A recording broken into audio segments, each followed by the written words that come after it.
নমস্কার, কেমন আছেন সবাই? ভিলেজ গার্লের নতুন পর্বে সবাইকে স্বাগত। আমি চলে এসেছি মেলাতে। জিনাকে কেন্দ্র করে মেলাটি শুরু হয়েছে। চলুন তিনাকে আগে দর্শন করে নিই, ঠাকুর প্রণাম করে এবার যাচ্ছি কুচ প্রতিযোগিতা দেখতে। তোমরাও চলো আমার সাথে। হয়েছে দেখুন, রামায়ণ কোনে রচনা করেছিল? পানির রাসায়নিক সংকেত কি? জল। জলের রাসায়নিক সংকেত। শংকৰদেৱৰ জন্ম, শ্ৰীমন্ত শংকৰদেৱৰ জন্ম কিমান চনত হৈছিল? বাপুজী বুলি কাক কোৱা হয়? কুচ প্রতিযোগিতা সম্পূর্ণ হওয়ার পর শুরু হয়েছে ছবি আঁকা প্রতিযোগিতা। গ্রামে ছোট্ট ছোট্ট সোনামণিরা রং তুলি নিয়ে বসে পড়েছে ছবি আঁকতে। ব্যাপারটা আমার খুবই ভালো লেগেছে। এরকম প্রতিযোগিতা প্রতিটা গ্রামে গ্রামে বছরে একবার হলেও হওয়া উচিত। তাহলে ছোট ছোট ভাই বোনেরা ছবি আঁকতে উৎসাহ পাবে। এই বন্ধুরা চলো এবার তোমাদেরকে মেলাটা একটু ঘুরিয়ে দেখাই। আমার প্রিয় বন্ধুরা, আমার কথা শুনেই বুঝতে পারছো আমার গলা বসে গেছে। গরমে ঠান্ডা জল খেয়ে এই অবস্থা, তার জন্য দুদিন ধরে ভিডিও দিচ্ছি না।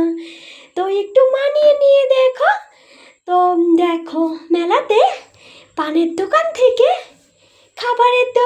খাবারের দোকান থেকে বেলুনের দোকান, কোনো কিছুরই কম নেই।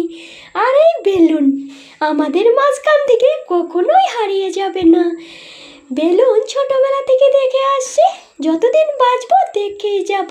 ইনি হলেন আমাদের পুরোহিত মশাই। দেখুন কি মিষ্টি হাসি, দাদাভাইয়ের হাসিটা সত্যি খুব মিষ্টি।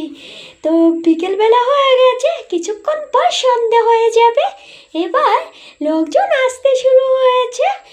রাতের বেলা পুরো লোকে ভরে যাবে, দাঁড়ানোরও জায়গা থাকবে না। তো লোকে পান খাচ্ছে দেখুন, আর এই পপকর্ন ছোট থেকে বড় সব মেলাতেই দেখা যায়।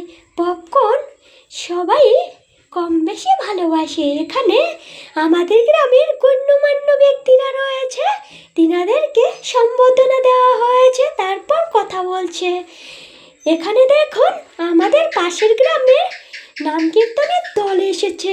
আমার বন্ধুরা হয়তো আসামিস নাম কীর্তন কখনোই শুনেননি। আজকে একটু শোনাবো, বেশি সময় দেখতে পারবো না। যতক্ষণ আমি দেখবো ততক্ষণ তোমাদেরকে দেখাবো। এবার নাম কীর্তন শুরু হবে।